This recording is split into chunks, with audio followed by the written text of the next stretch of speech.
Happy evening all of you. మనం ఒక అద్భుతమైన వచ్చేసాం.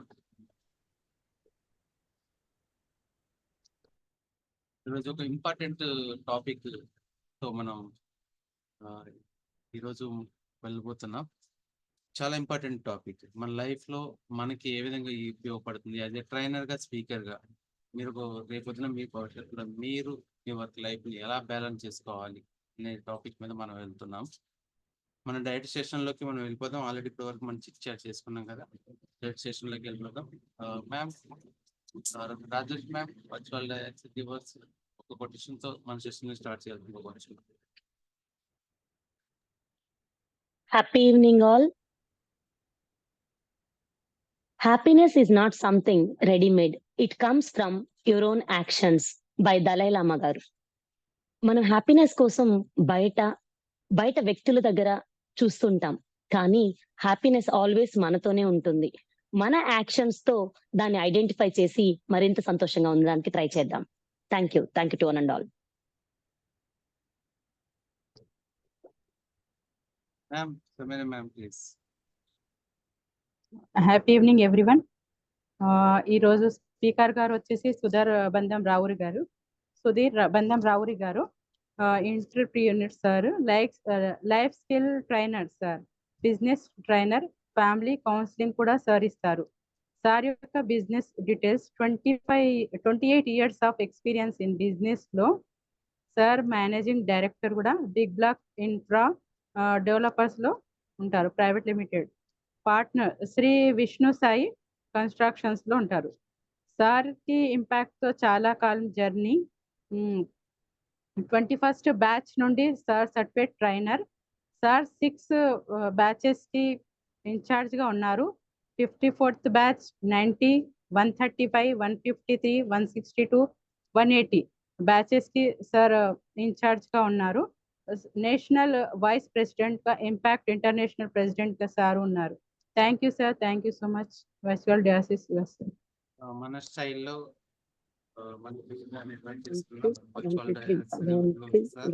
Welcome sir. Thank you so much Sameena madam గారు, రామ్లోక గారు, thank you so much. Very happy evening. చాలా మంది పెదాలు కూడా కనిపించట్లేదు, కదిలించట్లేదు. కష్టపడాల్సి వస్తుంది కదా పెదాలు కదిలించాలంటే కూడా. కదా కదిలించండి సార్, ట్రై చేయండి. చెప్తారా? Happy evening. Happy evening sir. Super. Mute లో ఉండి కదిలించాలి. హ్యాపీ ఈవినింగ్ అండి. Happy evening sir. మ్యూట్ లో ఉండి కదిలించాలి. Happy evening. Happy evening sir.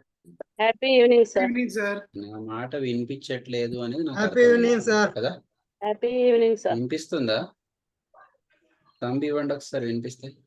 Happy evening sir.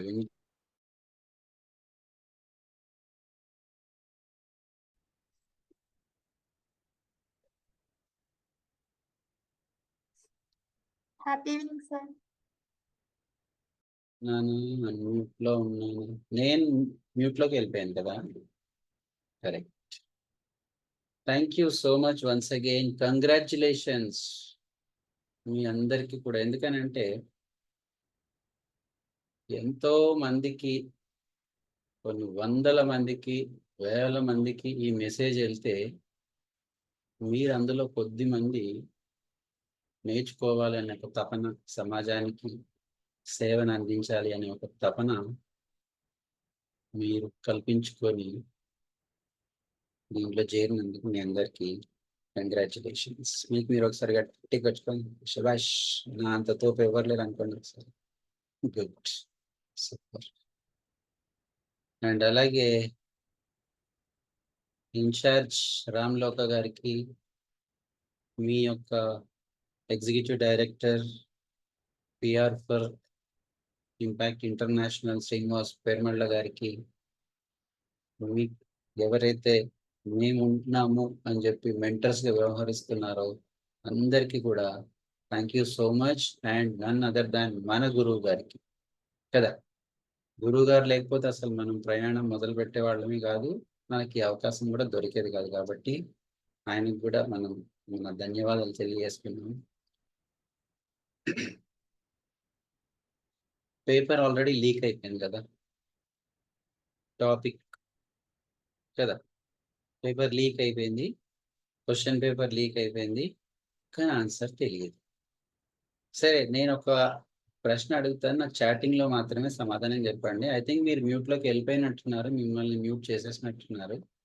అవసరం అనుకుంటే హ్యాండ్ రైస్ చేసి మనం మాట్లాడుకుందాం, నాట్ ఎన్ ఇష్యూ. ఈ రోజు ఈ టాపిక్ ని ఫస్ట్ టైం ఎవరు విన్నారు వాళ్ళు ఐ అని టైప్ చేయండి. ఐ. అసలు ఇట్లాంటి టాపిక్ కూడా ఒకటి ఉంటుందా? హాయ్ కాదు, ఐ. కరెక్ట్ గా వినండి, లేకపోతే నా మాట మీకు అర్థం కావట్లేదేమో అని నేను భావించాల్సి వస్తుంది. అప్పుడు నేను తమిళ్లోను, కన్నడలోను, హిందీలోను నా సెషన్ స్టార్ట్ చేయాల్సి ఉంటుంది. ఓ ఓ ఓ, చాలా వావ్,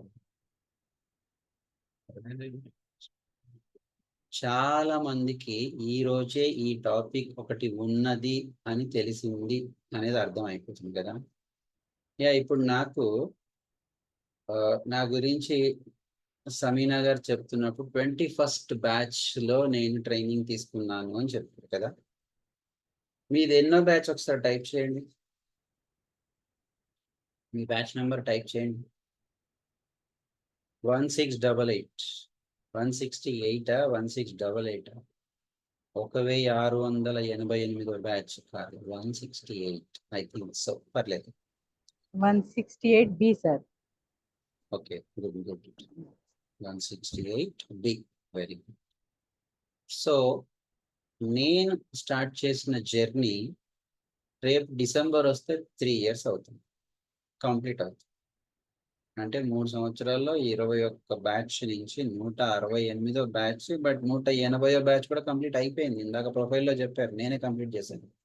180 బ్యాచ్, 181 బ్యాచ్ కూడా కంప్లీట్ అయిపోయింది. అంటే ఎన్ని బ్యాచ్లు కంప్లీట్ అయ్యాయి కదా కదా. బట్ నాకు కూడా మీలాగే ఆశ్చర్యం వేసింది, ఇలాంటిది కూడా ఒక టాపిక్ ఉంటుందా అని చెప్పి. ఓ, వర్క్ లైఫ్ బ్యాలెన్స్ అనే ఒక టాపిక్ కూడా ఉందా అని అనిపించింది. మాకు మీలాగా మీకు ఎప్పుడొచ్చిందో నాకు తెలియదు, కానీ మాకు 8:30కి క్లాస్ ఉండేది, 8 o'clock 8:15 మాకు లింక్ వచ్చేది. అప్పుడు దాకా ఏం టాపిక్, ఎవరు చెప్తున్నారు అనేది కూడా తెలిసేది కాదు. ఈవెన్ పోస్టర్ కూడా వచ్చేది కాదు, వాళ్ళ పిక్చర్ కూడా కనిపించేది కాదు. జస్ట్ ఒక పేరు, స్పీకర్ పేరు వచ్చేసి టెక్స్ట్ రూపంలో వచ్చేది. నేను కూడా క్యూరియాసిటీగా క్లాస్లో అసలు కొత్త టాపిక్ ఏదో వెరైటీగా ఉంది, వర్క్ లైఫ్ బ్యాలెన్స్ అంటున్నారు, ఒకసారి అటెండ్ అవ్వడానికి ఉత్సుకతను వెయిట్ చేస్తూ అటెండ్ అయితే వచ్చింది ఎవరో తెలుసా? ఒక ఇంటర్మీడియట్ చదువుతున్న అమ్మాయి, భార్గవి, ఐ థింక్ సో, పేరు కూడా నాకు జ్ఞాపకం లేదు, భార్గవి. ఆ అమ్మాయి ఆ రోజు ఆ టాపిక్ చెప్తే నేను షాక్ అయ్యా. అసలు ఇంటర్మీడియట్ చదువుతున్న అమ్మాయికి వర్క్కి లైఫ్కి బ్యాలెన్స్ ఎలా చెప్పగలుగుతుంది? ఎక్స్పీరియన్స్ మీద చెప్పాలి కదా. అసలు ఎటువంటి ఎక్స్పీరియన్స్ లేదు, కానీ అద్భుతంగా టాపిక్ చెప్పడం జరిగింది, నాకు బాగా నచ్చింది. అసలు పర్సనల్ లైఫ్కి ప్రొఫెషనల్ లైఫ్కి బ్యాలెన్స్ అవసరమా లేదా అనేది ఆ రోజే నాకు కూడా అర్థమైంది.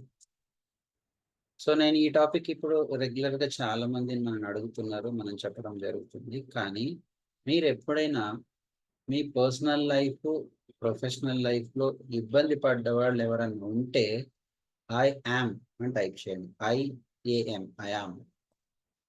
ఇబ్బంది పడ్డవాళ్ళు, నాకు ఇబ్బందిగా అనిపించింది, అసలు మేనేజ్ చేసుకోలేకపోతున్నాను అనుకున్న వాళ్ళు మళ్ళీ హాయ్ అని పెట్టేస్తున్నారు. హాయ్, మీకు హాయ్ చెప్పడం చాలా ఇష్టం అనుకుంటా కదా. హాయ్ కావాలి శ్రీనివాసులు గారు, హాయ్ అండి, సూపర్.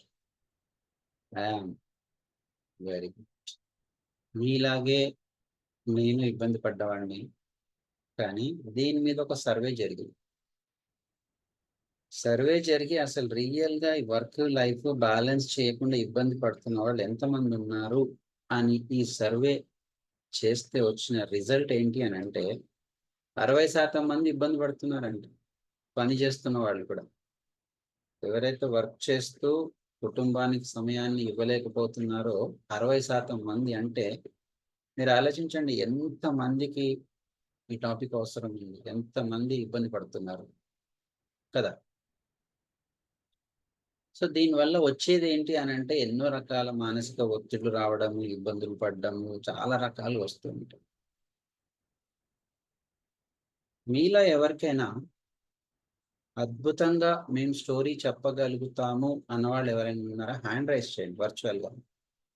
కథలు మేము చాలా బాగా చెప్తాము అని చెప్పి ఎవ్వరు చెప్పరా? ఆర్ట్ ఆఫ్ స్టోరీ టెల్లింగ్ అయిందా మీకు? తంబి ఇవ్వండి. అయితే అయింది, అయినా కథలు చెప్పడానికి రావట్లేదు కదా. నేను చెప్పాలా, మీరు ఎప్పుడు కథలు చెప్తారు? ఒక్కరు గిరీశం గారు ఒక్కరు హ్యాండ్ రైస్ చేస్తారు. గుడ్.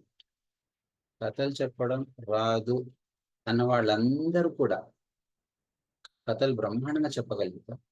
ఎప్పుడో తెలుసా, ఇంటికి లేటుగా వచ్చినప్పుడు తల్లిదండ్రులు అడిగితే స్టూడెంట్స్ చెప్తారు. భర్త లేటుగా వచ్చి భార్య అడిగినప్పుడు భర్త అద్భుతమైన కథలు క్రియేట్ చేస్తారు.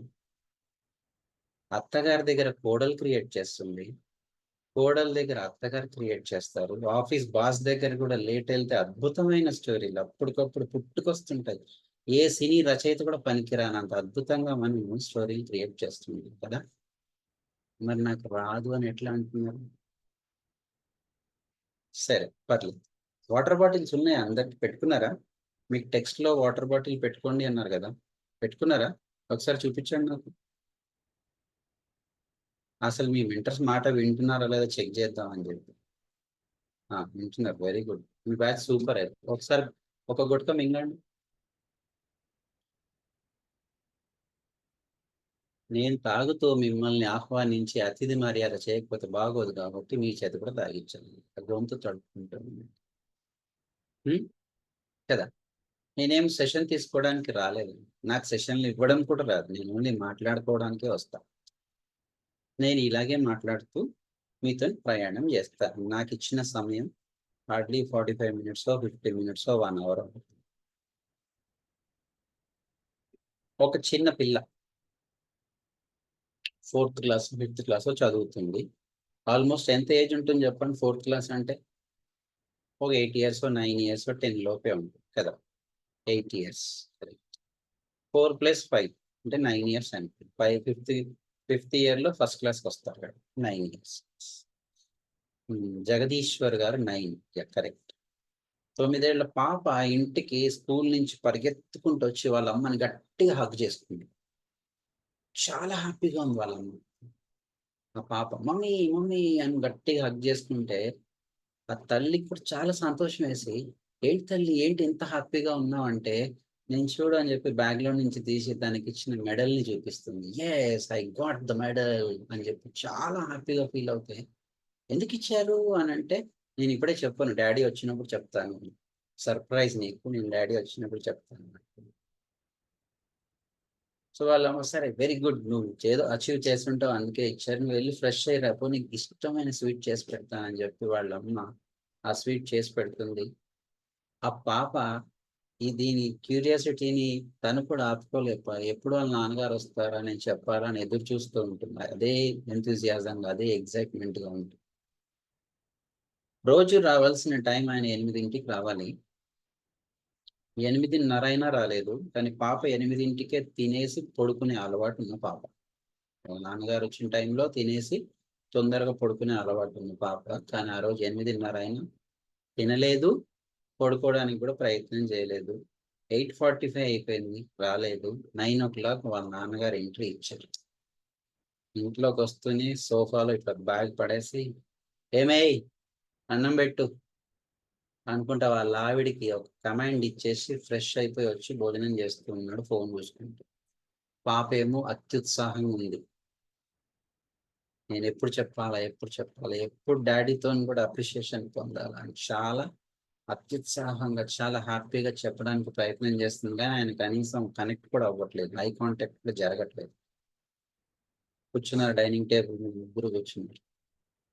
ఈ పాప ఉండబట్టుకోలేక, డాడీ ఇది చూడండి ఇటు, నేను మెడల్ గెలిచాను అని అంటే, అవునా వెరీ గుడ్, ఇదే మొక్క అనేసి మళ్ళీ ఫోన్లో బిజీగా ఉన్నాడు.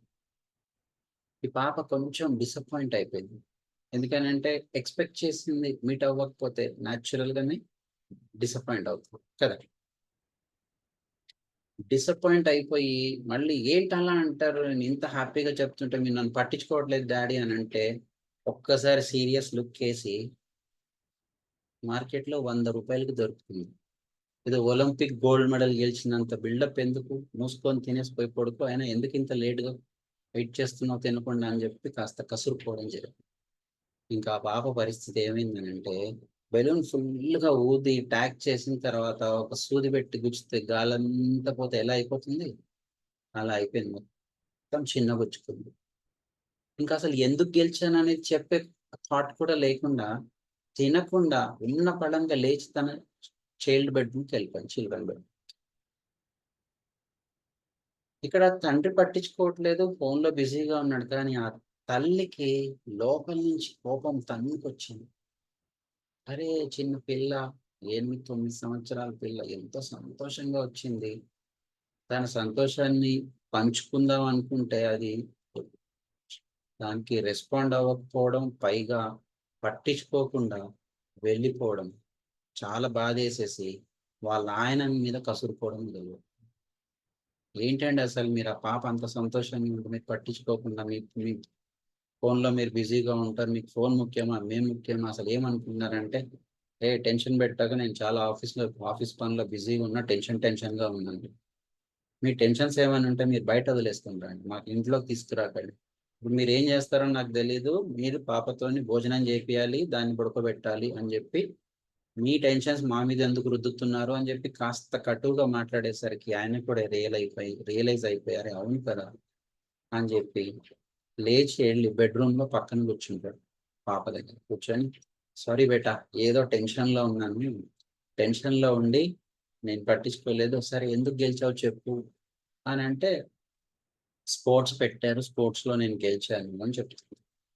చిన్నపిల్లలు కదండి, అప్పుడే తిట్టినా చిన్నగుచ్చుకుంటారు, మళ్ళీ పలకరిస్తే మళ్ళీ భుజాలకి ఎక్కుతారు, ఒంటి మీదకి ఎక్కుతారు, తొక్కుతూ ఉంటారు కదా. చిన్నపిల్లలు వాళ్ళకి ఏ కల్మషం ఉండదు, క్యారీ చెయ్యరు.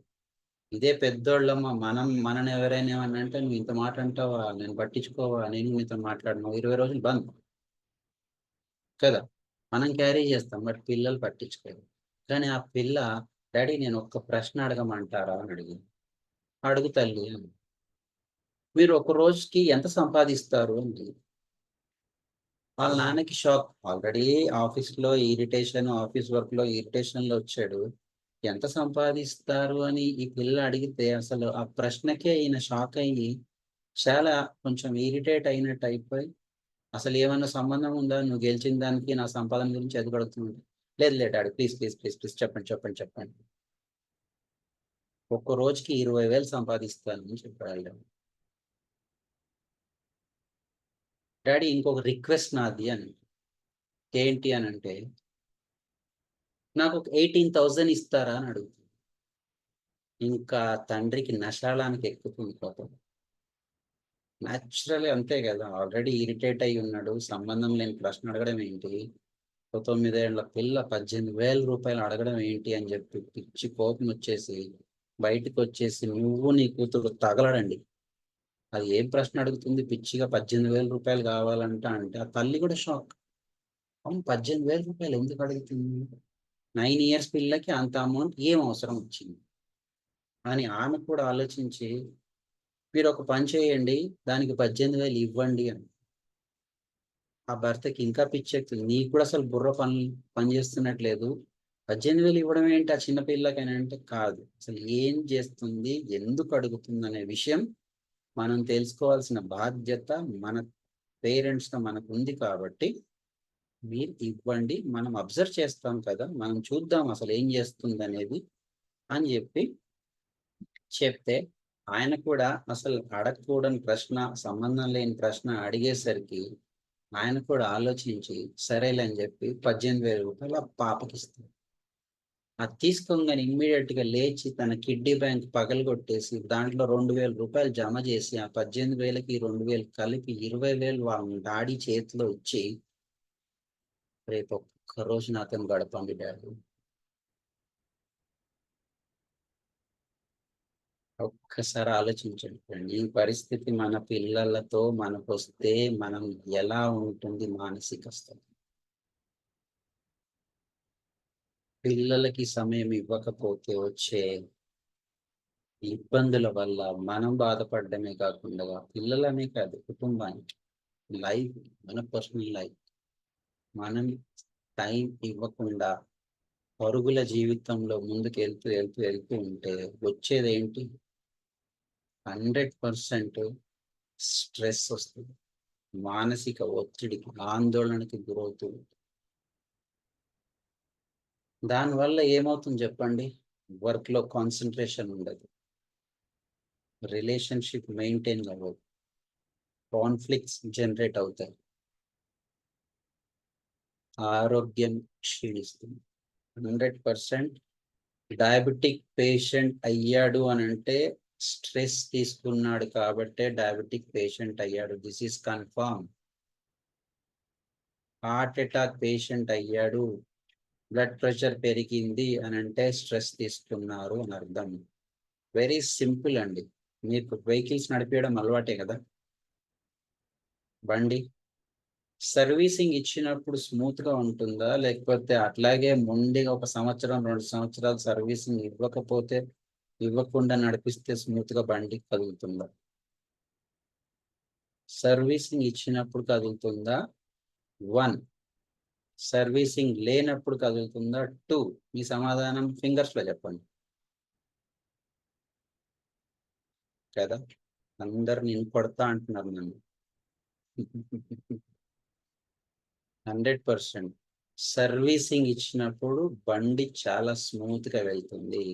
సర్వీసింగ్ ఇవ్వకుండా అలాగే నడిపిస్తే దానికి కూడా స్ట్రెస్ ఎక్కువైపోతుంది. ఎందుకంటే దాని బాడీ నిండా దాని మొత్తం చెత్త చెదారం అంతా పేరుకుపోయి జామ్ అయిపోయి అది ప్రయాణం చేస్తుంటుంది కాబట్టి హార్డ్గా ప్రయాణం చేస్తుంది.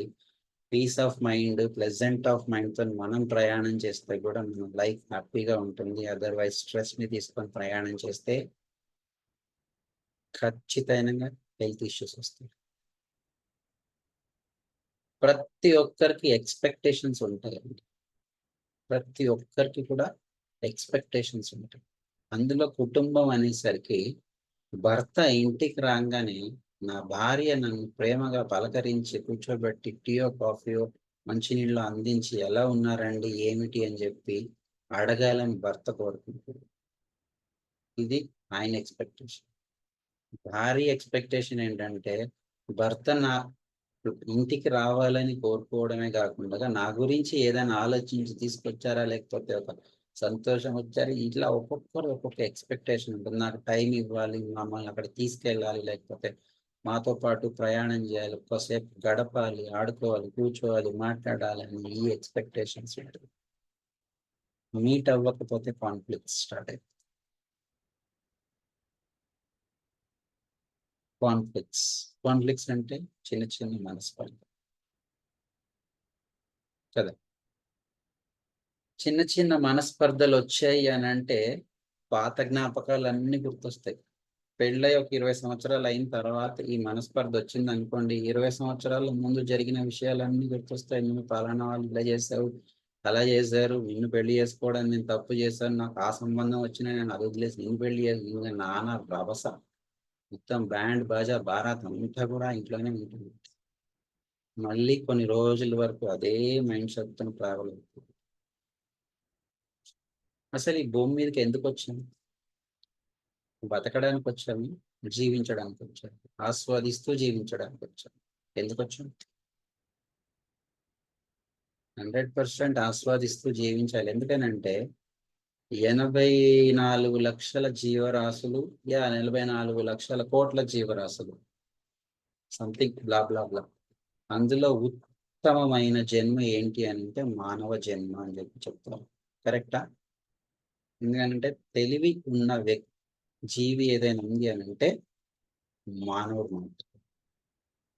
అంత అద్భుతమైన జన్మని ఎత్తి మనం ఏం చేస్తున్నాము అంటే ఒక మెషిన్ లాగా బతికేస్తున్నాం. ఆ మెషిన్ కూడా దేనికి ఎక్కువగా ప్రయారిటీ ఇస్తున్నాము అని అంటే ప్రింటింగ్. డబ్బులు సంపాదించాలి, డబ్బులు ప్రింట్ చేయాలి, మింట్ చేయాలి, డబ్బులు సంపాదించాలి అని బాగా ప్రయత్నం చేస్తూ అదే పనిగా వర్క్ చేసుకుంటూ పోతున్నాను. తప్పని నేను అనను. మీరు డబ్బులు సంపాదించేది మీ కుటుంబానికే. నా భార్య బాగుండాలి, నా పిల్లలు బాగుండాలి, వాళ్ళు మంచి స్థాయిలో చూడాలి, అన్ని చెయ్యాలి అన్న ఆలోచనతోనే పరిగెడుతూ ఉన్నాం మనం. కానీ సమయం ఇవ్వకుండా ఎంత సంపాదించినా వాళ్ళ హ్యాపీనెస్ ఇవ్వకపోతే ఉపయోగం లేదు కదా. మనం చూడండి, వయసులో ఉన్నప్పుడు, శక్తి ఉన్నప్పుడు విపరీతంగా సంపాదించే ప్రయత్నం చేస్తూ టైం అంతా కిల్ చేసుకుంటూ, అంటే ఇంట్లో వాళ్ళకి టైం ఇవ్వకుండా అదే పనిగా సంపాదిస్తూ వెళ్తూ ఉంటాం. ఎవరు ఏది అడిగినా కానీ నా దగ్గర టైం లేదు, నాకు టైం కుదరట్లేదు, అసలు చాలా బిజీగా ఉన్నాను అని చెప్పి ట్రావెల్ అవుతూ వస్తూ ఉన్నాము. ఒక 40 ఏళ్ళు 45 ఏళ్ళు దాటి వచ్చాయనుకోండి, మెల్లమెల్లగా డోర్లు ఓపెన్ అవుతూ ఉంటాయి. ఏంటో తెలుసా అవి? చిన్నగా స్టార్ట్ అవుతాయి. మోకాళ్ళ నొప్పులు అని చెప్పి, నిన్న నడుము నొప్పి అని, తలనొప్పి అని, కళ్ళ జోడు కొంచెం ప్రమోషన్ వస్తుంది, 2 కళ్ళకు బదులు 4 కళ్ళు రావడం. ఇలా చిన్నగా స్టార్ట్ అయిపోయి కొన్ని రోజులకి వాటిని పట్టించుకోకుండా అవి కాంప్లికేట్ అయిపోతే అప్పుడు సడన్ గా డాక్టర్ దగ్గరికి వెళ్తాం. బాబు సార్, నాకు ఈ రోజు సడన్ గా కళ్ళు తిరిగి పడిపోయాయి, నేను ఒళ్ళంతా చెమటలు పట్టేసినాయి, లేకపోతే బ్లా బ్లా బ్లా ఏదో ఒకటి అయింది అని చెప్పి డాక్టర్ దగ్గరికి పరిగెత్తంగానే వాళ్ళు స్కానింగ్స్ అవన్నీ రాసేసి ఒక మంచి రిపోర్ట్ మనకి ఇస్తారు. ఎగ్జామ్ లో మనం పాస్ అయితే వచ్చిన రిపోర్ట్ లాంటిది. ఏంటనంటే, బాబు నువ్వు దీనికి ప్రమోషన్ పొందావు, ఈ రోగాలు నీకు ఎంటర్ అయిపోయినాయి అని చెప్పి. అప్పుడు ఏం చేస్తామనంటే, ఈ సంపాదించి కష్టపడ్డ సంపాదన అంతా మళ్ళీ తీసుకొచ్చి ఆ డాక్టర్స్ చేతుల్లో పెట్టేసి, అయ్యా నన్ను కాపాడు. సో ఏం చేస్తాం లైఫ్లో? పుట్టాము, పెరుగుతూ చదువుకున్నాము, చదువుకున్న తర్వాత ఉద్యోగం చేసాము, ఉద్యోగం చేసి సంపాదించాము, లేకపోతే వ్యాపారం చేసి సంపాదించాము, కానీ జీవితాన్ని ఎంజాయ్ చేయలేదు, మళ్ళీ తీసుకుపోయి డాక్టర్ దగ్గరికి ఇచ్చేసాము అని అంటే ఎవరి గురించి సంపాదించినట్టు? ఇప్పుడు ఇంత చదువు ఇంత సంపాదించింది ఎవరి గురించి అని అంటే 100% డాక్టర్ గురించి. అంతేనా? కరెక్టే కదా. ఎంతమందిని మనం చూడలేదు, ఎమర్జెన్సీ వచ్చింది, ఆస్తులను అమ్మేసైనా సరే ఇచ్చేస్తాను, మీరు ఏమైనా చేయండి, ఎంత ఖర్చు అయినా పర్లేదు, నన్ను మాత్రం కాపాడండి. చూడలేదా మనం? ఓల్డ్ సినిమాల్లో కూడా ఈ డైలాగులు ఉంటుంది. ఎందుకనంటే ప్రాణం మీద తీపి. బట్ నేనేమంటానంటే, అసలు ఎందుకు వచ్చాను భూమి మీదకి? ఎంజాయ్ చేయడానికి వచ్చింది, సంతోషంగా ఉండాలి. మనం సంతోషంగా ఉంటే మన కుటుంబం సంతోషంగా ఉంటుంది.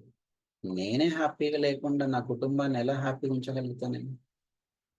ఫస్ట్ నేను 100% నేనే, దాని తర్వాత నా కుటుంబం, దాని తర్వాతే సమాజమైన ఏదైనా సరే. బట్ నేనే హ్యాపీగా లేకపోతే నేను కుటుంబాన్ని హ్యాపీగా ఉంచలేను, సమాజాన్ని కూడా హ్యాపీగా ఉంచలేను. అందుకే మన ఇంపాక్ట్లో ఏం చెప్తాము? Health, wealth, family and service. 4th పొజిషన్లో సర్వీస్ని పెట్టడం జరిగింది. హెల్త్, వెల్త్, ఆరోగ్యంగా ఉండి సంపాదిస్తూ కుటుంబానికి సమయం ఇస్తూ సమాజానికి సేవ చేయండి, ఇది మనం చెప్పేది. కానీ మనము పని ఒత్తిడి, పనిలో బిజీ, సంపాదన, వాటి మీదే నేను చాలా బిజీ పని అనుకుంటూ పోతున్నాను. కానీ ఆ పని ఒత్తిడి వల్ల జరిగే పరిణామాల వల్ల ఆ పనులు కూడా సరిగా జరగవు. మీరు అబ్జర్వ్ చేసి చూడండి, ప్లెజెంట్ మైండ్తో వర్క్ చేస్తే వచ్చే రిజల్ట్కి డిస్టర్బ్డ్ మైండ్తో లేకపోతే స్ట్రెస్ మైండ్తో వచ్చే పని చేస్తున్నప్పుడు వచ్చే రిజల్ట్స్కి తేడా ఉంటుందా లేదా? మనం గమనించుకుంటే మనకే తెలుస్తుంది. పర్ఫార్మెన్స్ చాలా పూర్ అయిపోతుంది. ఎందుకనంటే బాడీ ప్రెజెంట్, మైండ్ అబ్సెంట్ అంటాం, అవునా? పరధ్యానంగా ఉన్నారు. ధ్యానంగా ఉంటే అద్భుతంగా ఉంటాం, పరధ్యానంలో ఉంటే పనులు కూడా సరిగా జరగవు. సో అటువంటి పరిస్థితి నుంచి మనం బయటపడాలి అని అంటే చాలా ఈజీ అండి. ముందు మనల్ని మనం ప్రేమించుకోవడం మొదలు పెట్టాలి. మనం ప్రేమించుకోవాలి అని అంటే మన గురించి మనం ఆలోచించాలి. అసలు నా బాడీ ఏంటి, నేనేంటి, నా పరిస్థితి ఏంటి, నేను ఎలా ఉన్నాను, నేను ఎలా ఉండాలి అని మనం ఆలోచించుకోగలిగినప్పుడు మాత్రమే మన ఈ జన్మకి మనం సార్థకత ఇచ్చినవాడు. అండ్ తర్వాతే నెక్స్ట్ 100% నేనంటూ ఉంటేనే కదా నా కుటుంబం అనేది నాకు ఉంది, నా సమాజం అనేది నాకు ఉంది. నేనంటూ లేకపోతే ఇవన్నీ ఏమి ఉంది. సో వర్క్ సరిగా చెయ్యలేక, వర్క్కి కుటుంబం ఫ్యామిలీకి బ్యాలెన్స్ చెయ్యలేకపోవడానికి కొన్ని కారణాలు ఉన్నాయి.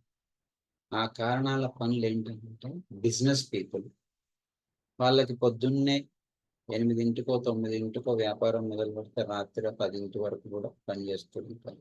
This is business.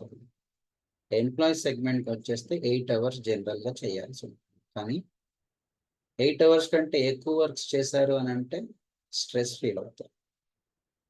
Long working hours చేస్తే కనుక కొన్ని సిచ్యువేషన్స్లో తప్పని పరిస్థితి కూడా ఉంటుంది, చేయాల్సిన అవసరం కూడా. కానీ కొంతమంది పరిస్థితి ఎట్లా ఉంటుందంటే ఎదుటి వాళ్ళని ఇంప్రెస్ చేయడానికి పనిచేసే ప్రయత్నం చేస్తారు. అది ఎప్పుడు చేయకండి. దానివల్ల మీ సమయం మీరు పోగొట్టుకున్న వాళ్ళు అవుతున్నారు. ఇతరులకు సమయం ఇవ్వాలనుకున్నా మీ దగ్గర ఆ సమయం దొరకట్లేదు. ఎలా ఇంప్రెస్ అని అంటే ఎగ్జాంపుల్, ఒక ఎంప్లాయీ ఒక బాస్ ఉన్నాడు అనుకోండి. ఆయనకున్న 8 గంటలు పని చేసేసాడు, కానీ అడిషనల్గా వర్క్ ఇచ్చారు. దానికి చేయాల్సిన అవసరం లేదు, కానీ ఇంప్రెస్ చేయాలి. ఎవరిని? బాస్ని ఇంప్రెస్ చేయడానికి వర్క్ చేసే ప్రయత్నం చేస్తుంది. కానీ ఆ రోజు వాళ్ళ ఇంట్లో వాళ్ళకి టైం ఇచ్చున్నారు, నేను పలానా టైంకి వస్తాను, మనం బయటికి వెళ్దామని చెప్పి. ఈ సిచ్యువేషన్ని మనం ఊహిస్తే ఈయన ఇంప్రెస్ చేయడానికి బాస్కి పని చేశాడు అనుకోండి, అక్కడ ఇంట్లో వాళ్ళ ఎక్స్పెక్టేషన్స్ మీట్ అవ్వట్లేదు. అవునా? కరెక్టే కదా. ఇక్కడ ఈ బాస్కి నో చెప్తే ఈయన ఏమనుకుంటాడో అని చెప్పి మొహమాటానికి వర్క్ చేయాలని అనిపిస్తూ ఉంటుంది. అత్యంత దరిద్రమైన అలవాటు ఏంటి అని అంటే మొహమాటం. అంటే ఈ మొహమాటానికి చాలా రకాల మొహమాట పడుతూ ఇబ్బంది పడడం అనేది చాలా ఫేస్ చేసిన వాళ్ళు. ఎవరైనా ఫ్రెండ్స్ వచ్చి డబ్బులు అడిగితే మొహమాటానికి ఇచ్చామనుకోండి, డబ్బులు పాయా, ఫ్రెండ్ పాయా. ఎవరికైనా ఎక్స్పీరియన్స్ ఉందా? చెయ్యి, హ్యాండ్ రైజ్ చేయండి. ఫ్రెండ్ పోయాడు, డబ్బులు కూడా పోయాయి. ఎస్, అందరు నా బాపతే ఉన్నారు, మీరు అలాంటి వాళ్ళే ఉన్నారు. అది ఇవ్వకండి. ఎప్పుడు ఇవ్వగలుగుతారో తెలుసా? దాన్ని నేను పోయినా పర్వాలేదు అని అనుకోగలిగినప్పుడు మాత్రం ఇవ్వండి. లేకపోతే ఏదో రకంగా సారీ చెప్పేసి. ₹1,00,000 ఎవరైనా ఫ్రెండ్ అడిగారు, ₹1,00,000 నేను ఇవ్వలేను రా బాబు, నా జోబులో ఒక 5,000 ఉన్నాయి, 5,000 నువ్వు తీసుకో, మిగిలిన 95,000 నువ్వు సర్దుకో అని చెప్పేసి 5,000తో వదిలిచ్చేసుకోవాలి. 5,000 నాకు రావు అనుకొని ఇచ్చేసేయాలి. అలాంటి మైండ్ సెట్ ఉంటే మీకేం ఇబ్బంది ఉంది. ఆడు తెల్లారి కూడా మాట్లాడుతుంది, ఇస్తాడా లేదా అని పక్కన పడేయచ్చు. బట్ ఆ మొహమాటాన్ని వదిలిపోవాలి. అది ఎక్సెస్ వర్క్లో అయినా సరే, ఏ రిలేషన్స్లో అయినా సరే, ఫ్రెండ్షిప్లో అయినా సరే, ఇట్స్ వెరీ బ్యాడ్ హ్యాబిట్ అని చెప్పొచ్చు. కానీ ఆ దరిద్రం ఏంటో మనకు ఉంటుంది. అది మనం మొహమాట పడ్డం అన్నది సహజం. ప్రాక్టీస్ మీద బయటకు తీసిపడేస్తుంది. ఇలా మొహమాట పడుతూ నేను ఇబ్బంది పడ్డ రోజు చాలా ఉంది. ఇందాక నా ప్రొఫైల్ చెప్తూ 28 సంవత్సరాల బిజినెస్ ఎక్స్పీరియన్స్ అని చెప్పారు. నాకు గుర్తుందో లేదో, బట్ నేను మళ్ళీ గుర్తు చేస్తాను. 20 years ఆఫ్ బిజినెస్ ఎక్స్పీరియన్స్ కదా. 28 సంవత్సరాలు బిజినెస్ ఎక్స్పీరియన్స్లో 17 సంవత్సరాలు నేను స్ట్రెస్ తీసుకున్నానండి. బిజినెస్ చాలా స్ట్రెస్ తీసుకున్నాను. సొల్యూషన్స్ వద్దానమ్మా, కంగారు ఏం లేదు, తొందరపడతాను. అవి పిక్చర్ అవి బహుత్ బాకీ హే కదా. ఇంకా ఇంటర్వ్యూలు కూడా కాలేదు, అప్పుడే క్లైమాక్స్ ఈయన అడుగుతున్నారు. జ్యోత్స్నా గారు అడిగినట్లున్నారు. చెప్తాను, క్లైమాక్స్ కూడా చూద్దాం, ఖచ్చితంగా చూద్దాము. 17 సంవత్సరాలు స్ట్రెస్ బిజినెస్ చేశాను. అసలు ఎంత స్ట్రెస్ అంటే ఒక రకంగా చూస్తే నరకం. 1996 అండి నా బిజినెస్ స్టార్ట్ చేసింది. 2012 వరకు కంటిన్యూగా చేశాను కార్గో బిజినెస్. మెటీరియల్ నాది కాదు, కొరియర్ అండ్ కార్గో మీకు ఐడియా ఉండే ఉంటుంది, చాలా ఉన్నాయి ఇప్పుడు మార్కెట్లో. మెటీరియల్ నాది కాదు, కానీ సర్వీస్ నేను ఇవ్వాలి. మీరు సపోజ్ ఒక డాక్యుమెంట్ ఇచ్చారు, నాకు బెంగళూరుకి పంపించండి అన్నారు. ఆ డాక్యుమెంట్ మీకు చాలా ఇంపార్టెంట్, నాకేం ఇంపార్టెంట్ లేదు, ఏముందో కూడా నాకు తెలియదు దాంట్లో. కానీ మీకంటే ఎక్కువ రిస్క్ నా చేతిలో ఉంటుంది, ఎందుకనంటే అది నేను అక్కడ చేర్చాలి కాబట్టి. రాత్రి పగలని అపరాత్రి అర్ధరాత్రి ఏ లేకుండా మాకు వర్క్ ఉంటుంది. ఎందుకంటే బల్క్ మెటీరియల్స్ మేము డీల్ చేసేవాళ్ళం, చాలా బల్క్ మెటీరియల్స్. మీకు ఓల్వో బస్సెస్ తెలుసు కదా, కింద డిక్కీ ఉంటుంది కదా, ఆ డిక్కీ మొత్తం నా లగేజ్ నిండిపోయేది. కంప్యూటర్స్ అని అవ్వని ఇవ్వని A to Z. సికింద్రాబాద్లో నా ఆఫీసు పార్క్ లైన్లో ఉండింది, పక్కనే చెన్నై ట్రేడ్ సెంటర్, మొత్తం కంప్యూటర్ మార్కెట్, అందరు కస్టమర్లు నాకు ఇచ్చేవాళ్ళు. దాంతోపాటు ఈ బిగ్ షాట్ ఇప్పుడు ఎవరైతే పెద్ద పెద్ద కొరియర్ వాళ్ళు ఉన్నారో వాళ్ళు కూడా మాకు ఇచ్చేవాళ్ళు. బ్లూ డాట్ అని, DTDC, ప్రొఫెషనల్ అని, ఆన్ డాట్ కొరియర్ అని, ట్రాక్ వన్ కొరియర్ అని, ఇలా అన్ని రకాల శ్రీ మారుతి ఎయిర్ కొరియర్, చాలా రకాల కొరియర్ వాళ్ళందరూ కూడా వాళ్ళ మెటీరియల్ మాకు ఇస్తే మేము వాళ్ళ ఆఫీస్లో డెలివరీ చేయాల్సి వచ్చిన పరిస్థితి ఉండేది. This is cargo business. మధ్యలో ట్రాన్స్పోర్ట్ జరుగుతూ ఉంటుంది, ఎవడెవడో పట్టుకుంటాడు, సేల్స్ టెక్స్ వాడు పట్టుకుంటాడు. వాడు పట్టుకున్నప్పుడు ఏమవుతుందంటే ఆ మెటీరియల్ నాది కాదు, నాకు అంత డబ్బులు కూడా రావు. కానీ సమాధానం నేనేం చెప్పాలి? కస్టమర్స్ నన్ను అడుగుతూ ఉంటారు, నా మెటీరియల్ ఏమైంది, సేల్స్ టెక్స్ వాడు పట్టుకున్నాడంటే నాకు అవన్నీ తెలియదు, నాకు రిలీజ్ చేసి నువ్వు ఇవ్వాలి. ఇప్పుడు లేదులేండి, ఇప్పుడు పరిస్థితులు మారిపోయినాయి. నేను ఇప్పుడు 96 to 2012 మధ్యలో విషయం చెప్తాను. 2009 ఒక ఇన్సిడెంట్ జరిగిందండి. ఏంటంటే ఏప్రిల్ 23 మా నాన్నగారు చనిపోయారు. మా నాన్నగారు చనిపోయినప్పుడు జనరల్గా మనం ఏం చేస్తాం, చనిపోయినప్పుడు అందరూ చుట్టాలు వీళ్ళందరూ వచ్చి ఆఖరి చూపు చూడాలి అని ఒక బాక్స్ తెప్పించి మనము కూలింగ్ బాక్స్లో పెడతాం కదా, చనిపోయిన వ్యక్తిని కానీ ఎవరినైనా. తెలుసా మీకు కూలింగ్ బాక్సెస్ చూసారు ఎప్పుడైనా? తలకాయలు ఊపారంటే చూసారు. అలా నేను కూడా మా నాన్నగారిని ఇంట్లోనే హాల్లో ఆ బాక్స్ తెప్పించి ఆయన అక్కడ పడుకోబెట్టినా కానీ నేను వ్యాపారం చేయాల్సి వచ్చింది. ఎందుకనంటే మెటీరియల్ గురించి ఫోన్ చేసిన వాళ్ళు ఉంటారు, మా స్టాఫ్ సార్ ఈ మెటీరియల్ పంపించాను, ఇది ఇక్కడ చేరుతుంది, ఇది ఇలా ఉంది ఇలా ఉంది, ఫోన్స్ అటెండ్ అవుతూ నేను ఈ కార్యక్రమాన్ని కూడా చేయాల్సిన పరిస్థితి వచ్చింది 2009. మళ్ళీ ఇంకొక ఇన్సిడెంట్ జరిగింది 2012 ఆగస్ట్ 1 మా అమ్మగారు చనిపోయారు. మళ్ళీ సేమ్ రిపీట్, అదే బాక్స్లో మళ్ళీ పడుకోబెట్టడం, మళ్ళీ కాల్స్ రావడం, మాట్లాడుతుంటూనే ఆ కార్యక్రమాలన్నీ చేసుకోవడం, చుట్టాలకు ఫోన్లు చేయడం, ఇలా జరిగిందని చెప్పడము, మళ్ళీ వ్యాపారం కాంటాక్ట్స్ వాళ్ళకు కూడా మాట్లాడుతుండడం, ఈ మెటీరియల్ ఇక్కడ ఉంది, మీరు ఆటో మాట్లాడుకోండి, ఇది ఇక్కడ ఉంది, ఈ వెహికల్ ఇక్కడ ఉంది. ఇలా అసలు నాకు భయం వేసింది, నేను ఎలా ప్రయాణం చేస్తున్నాను, ఎటువైపు ఉన్నాను అనేది నాకు భయం వేసింది. నేను అసలు కరెక్ట్ వేలో ఉన్నాను, నేను రేపు నా భార్య బిడ్డలకి నేను సరిగ్గా ట్రావెల్ అవుతున్నానా లేదా, లేకపోతే వాళ్ళకి న్యాయం చేస్తున్నానా లేదా అని ఒక భయం వేసింది.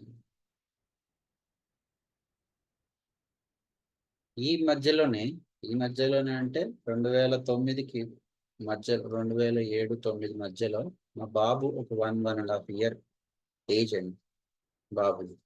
ఇంటి నుంచి సడన్ గా కాల్ వచ్చింది, మిస్సెస్ ఏడుస్తూ ఫోన్ చేసి, ఆల్రెడీ బిజీ, ఆఫీస్ వర్క్ లో బిజీ, మా బిజినెస్ వర్క్ లో బిజీ.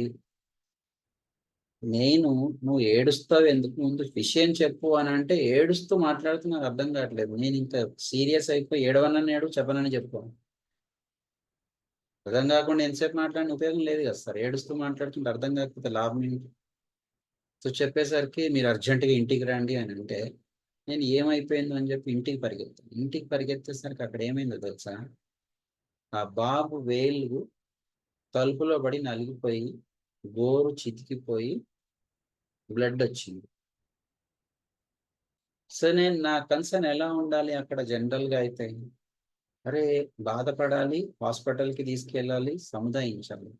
కానీ నేను రియాక్ట్ అయింది ఎట్లా అంటే, ఇంత చిన్నదానికి నాకు ఫోన్ చేసి నన్ను పరిగెత్తించి రప్పించాలా ఇంటికి? నేనేం చేస్తా ఇక్కడ? నేనేమైనా డాక్టర్ను? నువ్వేం చేయాలి? ఇమ్మీడియట్గా హాస్పిటల్ తీసుకుపోయి కట్టు కట్టించడం ఏమో చేయాలి, కానీ నన్ను పిలిస్తే నేనేం చేస్తాను? అసలు బుద్ధి ఉందా? ఇది నేను అక్కడ రియాక్ట్ అయిన విషయం. ఇది 7 to 9 మధ్యలో జరిగింది. దాని తర్వాత 9లో అమ్మగారు, 9లో నాన్నగారు, 12లో అమ్మగారు. నాకు భయం వేసింది నా జీవితంలో, నేను అసలు కరెక్ట్గా ట్రావెల్ అవుతున్నాను లేదంటే. డిసెంబర్ వరకు ఆ బిజినెస్ రన్ చేస్తూ ఆలోచిస్తూ సెప్టెంబర్లో ఒక డిసిజన్ తీసుకున్నాను. ఆగస్ట్ అయిపోయింది, సెప్టెంబర్లో నేను ఇంకా విముక్తి పొందాలి. అంతవరకు నేను పిల్లల్ని కానీ ఎక్కడికి తీసుకుపోయింది లేదు, వాళ్ళకి సమయం ఇచ్చింది లేదు, ఏమీ లేదు. విముక్తి పొందాలి అని చెప్పి ఒక లెటర్ తయారు చేశాను, డ్రాఫ్ట్. ఏంటో తెలుసా? డిసెంబర్ 31 లోపు మీకు నాకున్న లావాదేవీలన్నీ తేల్చుకోండి, నేను డిసెంబర్ 31 తర్వాత ఈ బిజినెస్ కంటిన్యూ చేయట్లేదు అని చెప్పి సర్క్యులర్ కస్టమర్స్ అందరికి పంపించేసాను, స్టాఫ్కి ఇచ్చేసి. ముందు మా స్టాఫ్కి ఆశ్చర్యం వేసింది, కస్టమర్స్ అందరు కూడా ఏంటి ఇట్లా చేస్తున్నాడు, వీడికేదో పిచ్చి పట్టినట్టుంది అనుకున్నారు. చుట్టాలు, ఫ్యామిలీ మెంబర్స్ అందరూ కూడా షాక్. బట్ నా మైండ్ నాకు అసలు అర్థం కాని పరిస్థితి. నేను కరెక్ట్ వేలో లేను. ఈ బిజినెస్ని కనుక నేను వారసత్వ రూపంలో నా పిల్లలకి ఇస్తే నన్ను బూతులు తిట్టుకుంటారు, వీళ్ళు మా జీవితాన్ని నాశనం చేశాడని చెప్పి పిల్లలు కూడా మమ్మల్ని తిట్టుకునే పరిస్థితి వస్తుందేమో భయం వేసింది. ఆపేసాను. లిటరల్లీ చెప్తున్నాను కదా, రన్నింగ్ లో ఉన్న బిజినెస్, అప్పటికే 17 సంవత్సరాలుగా రన్నింగ్ లో ఉన్న బిజినెస్ ని ఏమీ ఆలోచించకుండా గుడ్డిగా ఆపేసాను. ఒక సంవత్సరం పాటు ఇంకేమీ చేయలేం. ఇంట్లోనే కూర్చుని ల్యాప్టాప్, ఇంట్లో పిల్లల్ని స్కూల్కి తీసుకెళ్ళడం, స్కూల్ నుంచి ఇంటికి తీసుకురావడం, గుడికి తీసుకెళ్ళడం, సాయంత్రం పూట అటు తీసుకెళ్ళడం, ఇటు తీసుకెళ్ళడం, హాలిడేస్లో సినిమాకి తీసుకెళ్ళడం, ఇలా చేసుకుంటూ సంవత్సరం పాటు గడిపేసాను. ఈ గడుపుతున్న క్రమంలో నాకు ఒక ఫ్రెండ్, నాకంటే ఒక 10 ఏళ్ళు 12 ఏళ్ళు పెద్ద ఒక అడ్వకేట్, ఈరోజు సక్సేనా అని చెప్పి చార్మినార్ వెనకాల షాలిబండ అని ఒకటి ఉంటుంది, అక్కడ ఉంటారు ఆయన, అడ్వకేట్. ఆయన కాల్ చేసి, సుధీర్ గారు మీరు మణి మహేష్ గురించి విన్నారా అని అడిగారు. లేదు సార్ వినలేదు, ఒక నిమిషం ఉండండి, ల్యాప్టాప్ చేతిలో ఉంది, ఓపెన్ చేసి చూస్తానని చెప్పి చూశాను. మణి మహేష్ హిమాచల్ ప్రదేశ్లో ఉంది మణి మహేష్. సార్ చూస్తున్నాను, బాగుంది, ఏంటి ప్రోగ్రామ్ అని అంటే, వెళ్ళేసి వద్దాం మీరు వస్తారా అన్నారు. ఇంకా నేనేం మాట్లాడకుండా సరిపోదాం, ఎందుకనంటే అసలు బయటికి వెళ్ళట్లేదు, ఇంట్లోనే ఉంటున్నాను. కాస్త బయట తిరిగేసి వస్తే కొంచెం రిఫ్రెష్ అవుతాము, జరిగిన పరిణామాల నుంచి కూడా బయటపడతాము. తల్లిదండ్రులు చనిపోయినప్పుడు ఆయన డిప్రెషన్లోకి వెళ్ళినప్పుడు వాటి నుంచి బయటపడతామన్న ఆలోచన ఏమో తెలియదు, కానీ ఆయన చెప్పంగానే నేను బయలుదేరి వెళ్ళిపోయాను. అది చూసిన తర్వాత మళ్ళీ అక్కడి నుంచి వైష్ణవిదేవి దగ్గర ఉంటే ఆ 2 చూసుకొని రావడం జరిగింది. అక్కడ మొదలైందండి మళ్ళీ ఈ ప్రయాణం. అక్కడి నుంచి మొన్న లాస్ట్ 2022 ఈ పీరియడ్ మొత్తంలో విత్ ఫ్యామిలీ అన్ని జ్యోతిర్లింగాలు కంప్లీట్ చేస్తాను. అన్ని జ్యోతిర్లింగాలు 2015లో ఫ్యామిలీని తీసుకొని తిరగడం మొదలు పెడితే 2022 కల్లా 12 జ్యోతిర్లింగాలు కంప్లీట్ అయిపోయింది విత్ ఫ్యామిలీ. కానీ నేను ఏం చేశాననేది మీకు చెప్పలేదు కదా. ఈయన బిజినెస్ మానిపడేశాడు, ఈ దేశదిమ్మరిలాగా తిరుగుతా ఉంటే మరి ఆదాయం ఎక్కడి నుంచి వచ్చింది? క్వశ్చన్ వచ్చిందా రాలేదు? ఖచ్చితంగా వస్తుంది. ఎందుకనంటే మా నాన్నగారి దగ్గర నుంచి 10 రూపాయలు కూడా నాకు ఆస్తి రాలేదండి. 10 రూపాయలు కూడా రాలేదు. కానీ సెల్ఫ్గా కష్టపడుకుంటూ తీసుకుంటూ ఏదో సంవత్సరాల తరబడి కష్టపడుతూ ఎదగడం మొదలుపెట్టాను. ఈ బిజినెస్ నేను మానేశాను అని తెలిసిన నా ఫ్రెండ్స్ ఒక 2 వాళ్ళు కన్స్ట్రక్షన్ బిజినెస్లో ఉన్నారు. ఇప్పుడు ఏం చేస్తారనంటే, అరే నువ్వు వచ్చేరా ఒక పెట్టుబడి పెట్టుకో, ఇన్వెస్ట్మెంట్ పార్ట్నర్ లాగా రా అని అంటే, సరేలే వాళ్ళు కూడా పరిచయస్తులే కాబట్టి ఒక ఇన్వెస్ట్మెంట్ పార్ట్నర్ లాగా వెళ్ళాను. ఇప్పుడు నాకు ఆ ప్రొఫెషన్ అయిపోయింది. 2013 నుంచి ఇప్పటి వరకు నేను అదే బిజినెస్లో ఉన్నాను.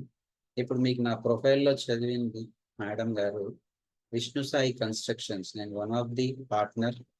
అలాగే Big Block Infra Developers Private Limited కి మేనేజింగ్ డైరెక్టర్ గా.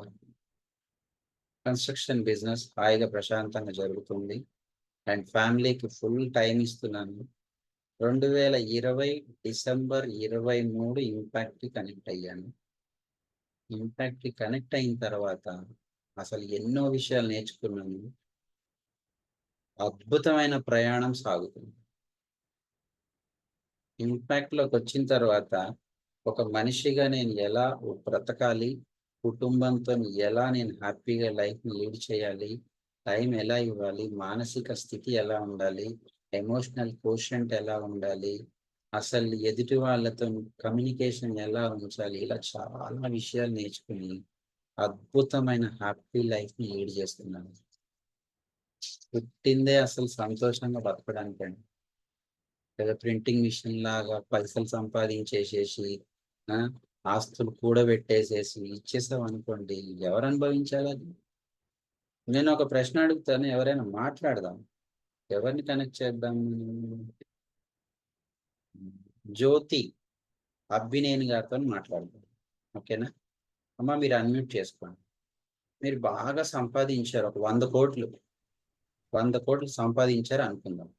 అనుకోండి, తప్పేం లేదు. ఎందుకంటే 33,000 కోట్ల మంది దేవతలు అంటే ఇప్పుడు వాళ్ళు పెరిగిపోయారు. 3 కోట్లు కాదు, ఇప్పుడు వాళ్ళందరూ తదాస్తు అంటే మనకు వచ్చేస్తాయి ఇక్కడ 100 కోట్లు. నేను బికారీని, లేకపోతే నాకు బాధల్లో ఉన్నాను అన్నా తదాస్తు అంటారు వాళ్ళు. నేను అద్భుతంగా లైఫ్ ని లీడ్ చేస్తున్నా అన్న తదాస్తు అంటారు. మనం ఏమనిపించుకోవాలనేది మన చేతిలో ఉంది. మీరు జీవితం అంతా కష్టపడ్డారు, బాగా 100 కోట్లు సంపాదించేసేసారు, నా పిల్లలకి తరతరాలుగా వీళ్ళు ఎంజాయ్ చేద్దాం అనుకున్నారు. కానీ మీకు అప్పుడు ఏమనిపించింది అని అంటే, అరే నా జీవితం ఎట్టిపోయింది అని అనిపించింది మీకు.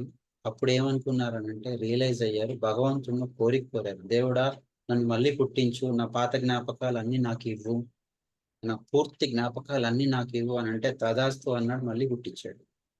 పాత జ్ఞాపకాలు అన్ని గుర్తొస్తున్నాయి మీకు. మీరు చదువుకున్న దగ్గర నుంచి మీ సంపాదించిన డాక్యుమెంట్లు ఎక్కడెక్కడ ఉన్నాయి, మీ ప్రాపర్టీస్ ఎవరి పేరు మీద ఏమున్నాయి, ప్రతిదీ గుర్తొస్తున్నాయి.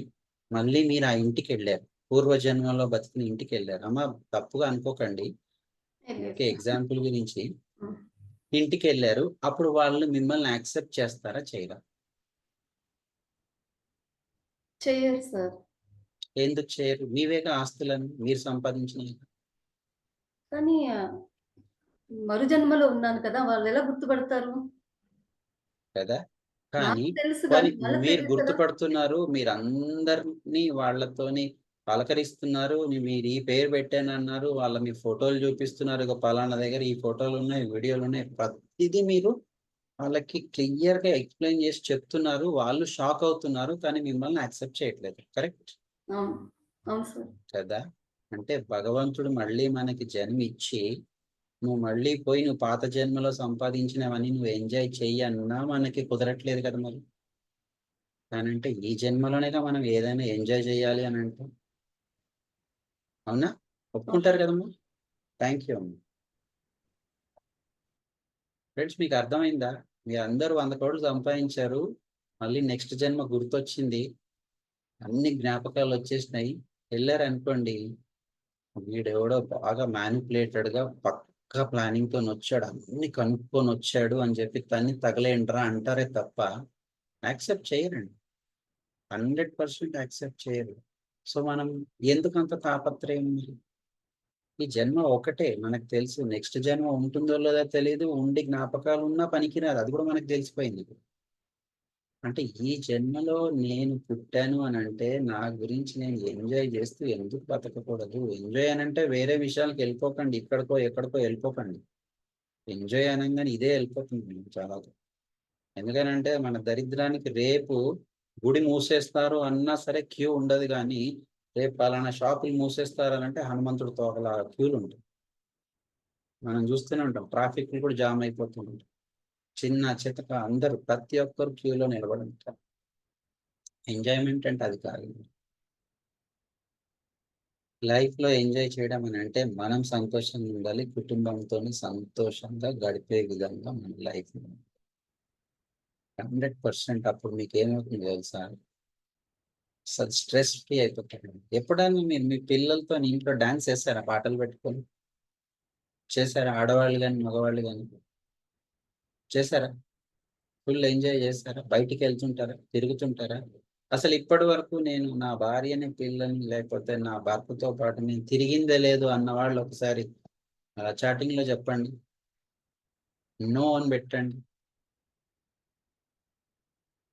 అస్సలు ఎక్కడికి పోలేదని చెప్పి ఒక్కరు కూడా పెట్టలేదంటే మీరు బాగా ఎంజాయ్ చేస్తున్నారు. మీ కుటుంబ సభ్యులు ఓ నో వచ్చేస్తున్నాయి. మై గాడ్, తులసిరామ్ గారు, అశోక్ గారు అసలు ఎక్కడికి తీసుకెళ్ళలేదు అనమాట.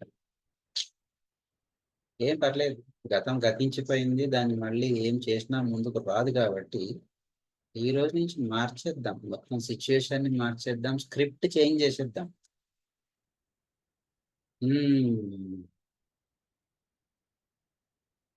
పెళ్ళికి ముందా? పెళ్ళికి ముందు వెళ్ళేవాడిని సార్ అంటే, పెళ్ళికి ముందు వెళ్తే పెళ్ళం లేదు కదా సార్ అప్పుడు, కదా.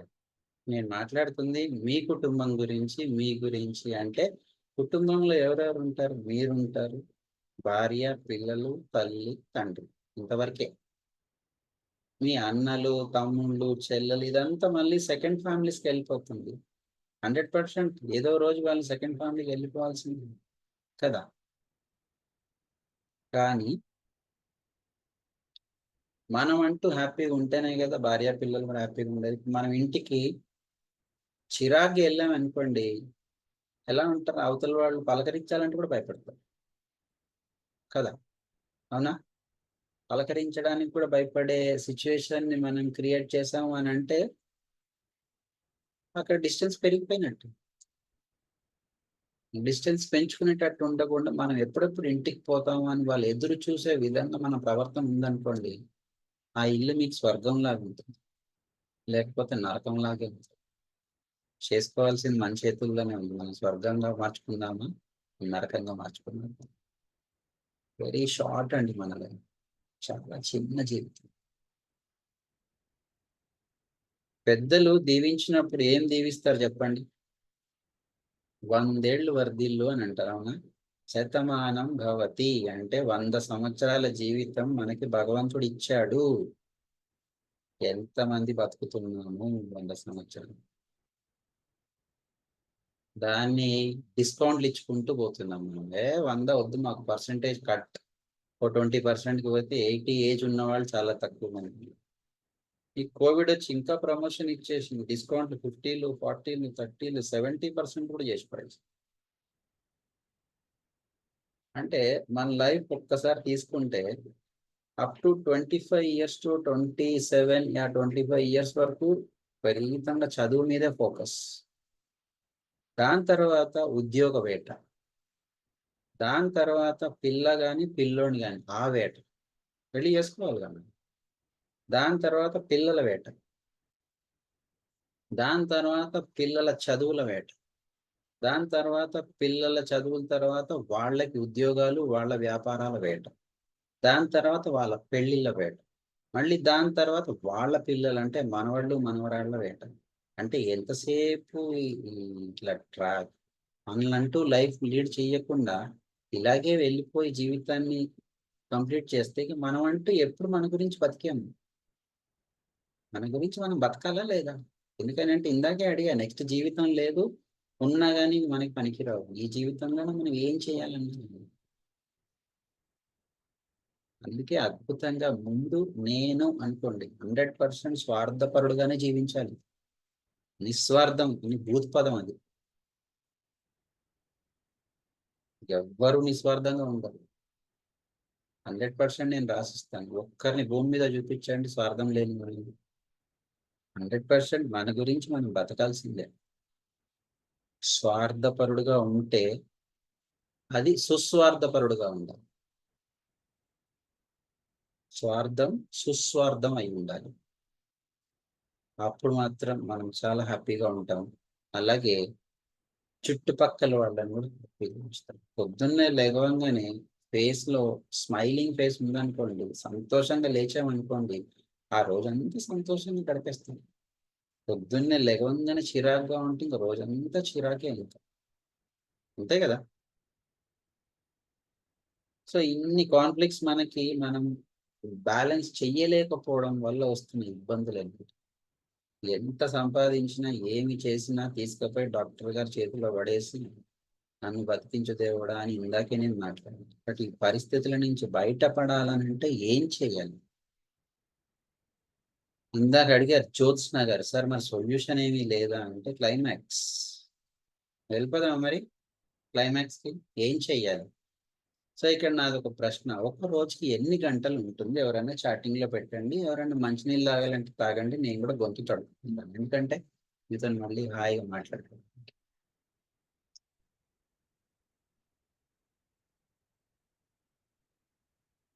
పదహారు గంటలు అంటే ఆవిడ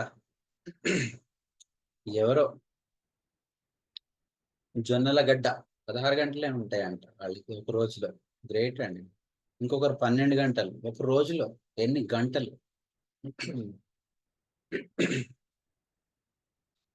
ఇప్పుడు అందరు 24th అంట, 24 గంటలు ఉంటాయి. కానీ ఒక రోజుకి మనకి ఒక 50 గంటలు ఇస్తే సరిపోతుందా? పోనీ 24 గంటలు అందరికీ కదా. దీన్ని ఒక పని చేద్దాం, చాలా చిన్నది. అన్లిమిటెడ్ ఎక్కడ ఉంటుంది సార్? ఒక రోజుకి అన్లిమిటెడ్ టైం అంటే అసలు కుదరదు కదా, హైలీ ఇంపాసిబుల్. వద్దు అన్నారు అంటే ప్రశ్నలే వేయొద్దు అంటున్నారు కావలి గారు. అయితే కావలి గారు, సార్ ప్రశ్నలు వేయకండి సార్ అంటున్నారు. శ్రీనివాసులు గారు, పర్లేదు సార్ వేసుకున్నాను, చిన్న చిన్న ప్రశ్నలే. నాకు కూడా లెక్కల్లో వీక్ కాబట్టి మిమ్మల్ని అడుగుతున్నాను. ఒక రోజులో 24 గంటలు అన్నారు కదా, దాన్ని నిమిషాల్లో కన్వర్ట్ చేసి ఎవరైనా చెప్తారా? చూద్దాం ఎన్ని నిమిషాలు అవుతున్నాయో. ఒక రోజులో ఎన్ని నిమిషాలు అవుతున్నాయి? క్యాలిక్యులేటర్ యూజ్ చేయొచ్చు. అబ్బా, కార్తీక్ చాలా స్పీడ్ గా ఆన్సర్ ఇచ్చారు. 1440. సూపర్. ఇంకొకరు జొన్నలగడ్డ వాళ్ళైతే 84,600 minutes అంటారు. మై గాడ్, అన్ని నిమిషాలు అవుతాయా? కాదు కదా. 1440 కరెక్ట్. 1440 అంటే 24 గంటల కంటే కొంచెం పెద్దదే కదా.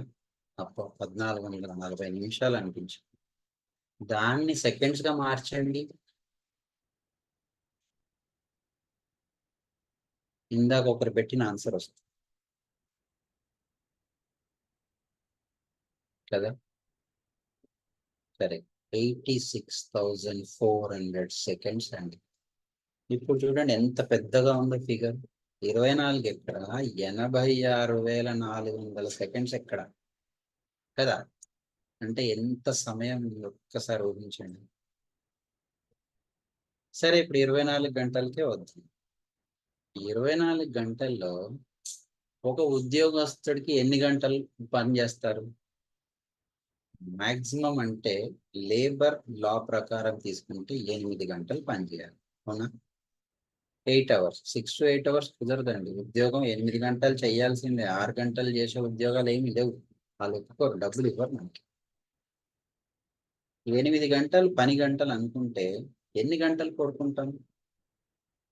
ఇంకొక 8 గంటలు వేసుకుంటాం, 7 hours, 6 hours అంటే వెరీ గుడ్ కదా. సరే, 8 గంటలు పడుకున్నాము, 8 గంటలు ఉద్యోగం చేశాము. మిగిలిన 8 గంటలు ఏం చేస్తున్నాము? ఎప్పుడైనా మీరు దాని మీద దృష్టి పెట్టారా? 3 భాగాలు చేసుకున్నాం 24 గంటల్ని. RRR లాగా 888 అనుకున్నాము.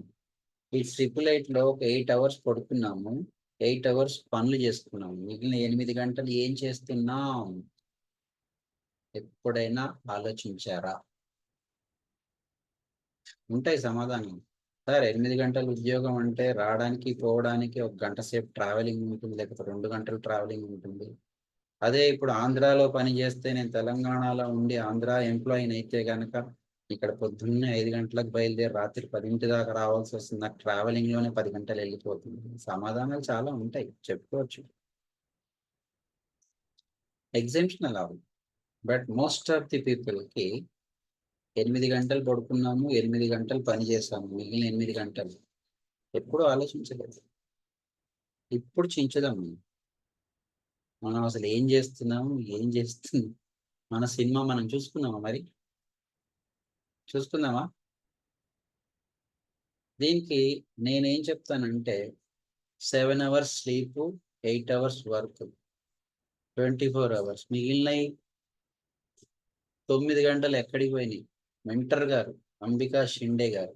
మెంటర్స్ మీరు పార్టిసిపేట్ చేయకండి. ఎందుకనంటే మీకు ఆల్రెడీ పిక్చర్ లీక్ అయిపోయింది. ఇంతకుముందు ఎవరిదో వినింటారు, లేకపోతే నాదే విన్నారో తెలియదు, కానీ మీకు ఏం చెప్పినా కానీ రెండోసారి సినిమా చూస్తే ఎట్లా ఉంటుంది, మీకు అట్లాగే ఉంటుంది.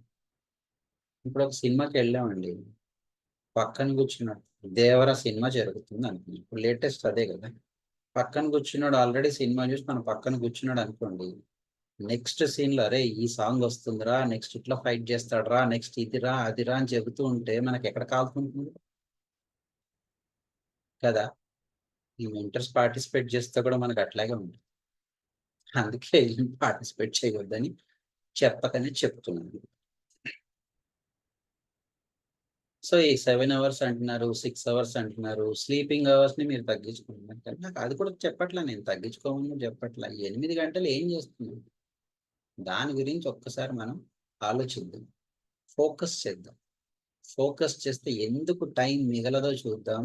ఆ ఎందుకు మిగలదని చూసుకుంటే మిగిలిన టైంని కుటుంబానికే కేటాయిద్దాం. చేద్దామా మరి?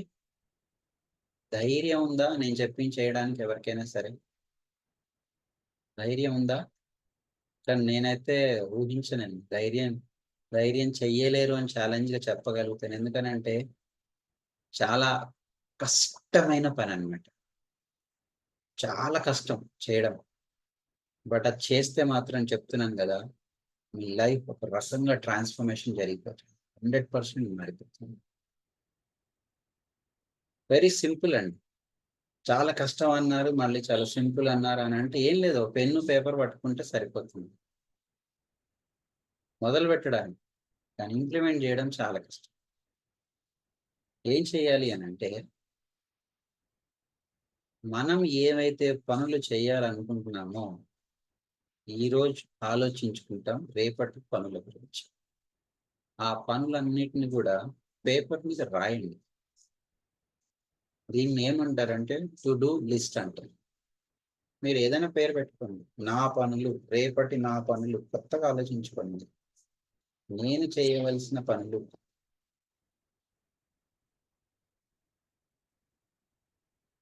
మీరు ఏదైనా పేరు పెట్టుకోండి, కానీ రాయండి. రాస్తే అయిపోతుందా? చూస్తే పనులు జరుగుతాయా?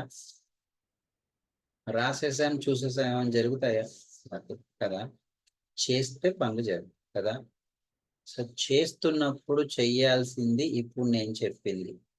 బట్ నేను చెప్తున్నాను కదా, ధైర్యం చేయడం అంటే చాలా కష్టం. అది ఎలాగో తెలుసా? ఏం చేయాలో తెలుసా? Think no paper. Paper think చేస్తే ఉండవండి. బుర్రలో అంత మెమొరీ ఉంటుంది కానీ అవసరం ఉన్నప్పుడు అది బయటికి రాదు, చాలా మర్చిపోతూ ఉంటాం. బెస్ట్ ఏంటంటే మీ నోట్ ప్యాడ్స్ ఉంటాయి మొబైల్స్లలో, వాటిలలో రాసుకోండి, లేదంటే పేపర్ మీద రాయండి. రాస్తే ఇంకా బెస్ట్. పెన్ను పేపర్ పెట్టి రాస్తే అది ఎక్కువగా మైండ్లో ఫీడ్ అవుతుంది. ట్రై చేసి చూడండి. అని నేను చెప్తున్నాను కదా, ఇది రాసిన తర్వాత చేయడమే చాలా కష్టం. దాన్ని మీరు ఎలా చేస్తారో అనేది చూద్దాం. పొద్దున్నే లెగొంగానే ఫస్ట్ ఏం పని చేస్తారు? ఎవరినైనా నేను అడుగుతాను. అమ్మ స్వప్న గారు మీరు అన్మ్యూట్ చేసుకొని చెప్పండి అమ్మ, పొద్దున్నే లేవగానే ఫస్ట్ ఏం చేస్తారు? మార్నింగ్ లేవగానే దేవుడికి దండం పెట్టుకుంటారు. ఒక న్యూ డే ఇచ్చారు.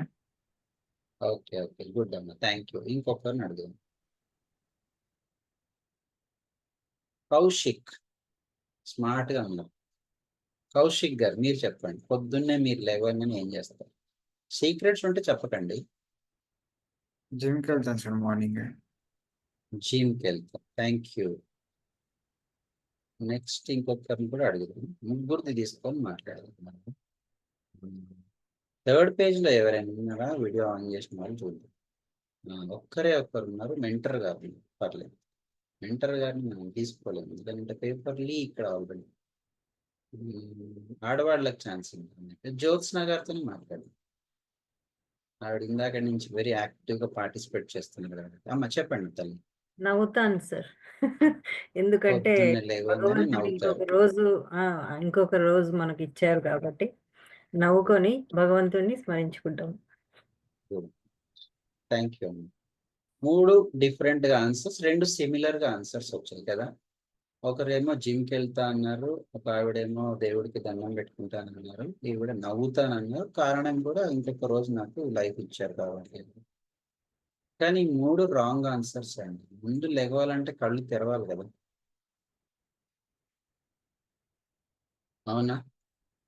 కళ్ళు తెరవాలి. మీరు పడుకున్న మంచం నుంచో లేకపోతే కింద పడుకున్న దగ్గర నుంచో లేచి కాలు కింద పెట్టాలి. ఇది మీరు చేసే ఫస్ట్ స్టెప్. దాని తర్వాతే మిగిలిన వ్యవహారాలు అన్ని కూడా చేస్తూ ఉంటారు కదా. ఎందుకు అడిగానంటే ఇక్కడ మీ ప్రయాణం మొదలు పెట్టండి. పొద్దున్నే కళ్ళు తెరిచిన దగ్గర నుంచి టైం మెన్షన్ చేయండి. ఏ టైంలో నేను లేచాను మెన్షన్ చేసిన తర్వాత ఒక్కొక్క పని చేస్తున్న పనిని రాయండి. చేయాల్సిన పనులన్నీ ముందు రోజు రాసేసుకోండి. చేస్తున్న పనులను రాయడం మొదలు పెట్టండి. ఏం పనులు?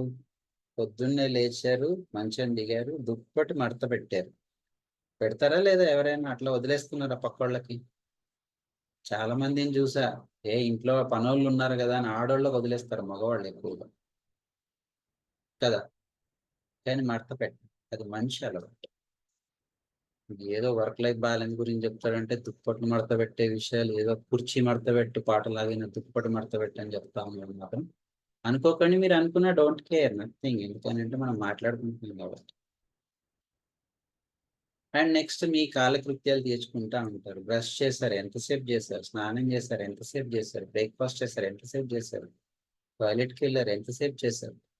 తయారయ్యారు, ఎంతసేపు? అద్దం ముందు ఎంతసేపు స్పెండ్ చేశారు? ప్రతిదీ చేసిన పని టైం, చేసిన పని టైం, చేసిన పని టైం. రాత్రి పడుకోబోయే వరకు కూడా రాయగలిగితే, ఒక్క వారం రోజులు మీరు చేయగలిగితే మీకు ఎంత టైం కావాలంటే అంత టైం దొరుకుతుంది. రాస్తేనే దొరుకుతుంది. ఎందుకంటే రాసిన దాన్ని మళ్ళీ ఒక్కసారి రీకాల్ చేసుకుంటాను. ఇక్కడ నేను ప్రొడక్టివ్గా ఎంత టైంని యూటిలైజ్ చేశాను, నాన్ ప్రొడక్టివ్గా ఎంత టైంని యూటిలైజ్ చేశాను. అంటే నాకు అవసరం ఉండి దీనివల్ల ఉపయోగపడే సమయాన్ని ఎంత కేటాయించాను, నిరుపయోగం ఎంత సమయాన్ని నేను చేశాను అంటే ఆ సమయాన్ని ఎంత చంపేశాను. 100% కిల్ చేయడం. ఎందుకంటే మళ్ళీ పుట్టదు కదా, జరిగిపోయిన కాళ్ళని తిరిగి ఎవరు తీసుకురాలేరు. 1000 కోట్లు ఇచ్చినా రాదు. మొత్తం ఈ భూమండలం మొత్తాన్ని రాసిస్తా అన్న తిరిగి తీసుకురాలేరు ఆ సమయంలో.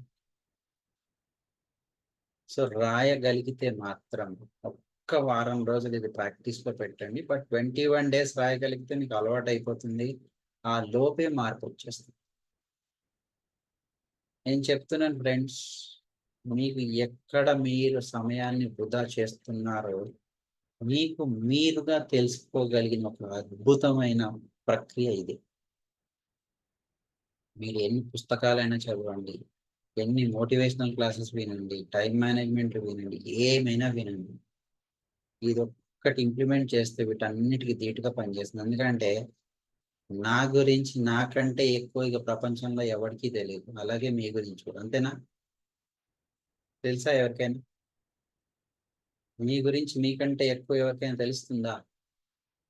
100% తెలియదు కదా.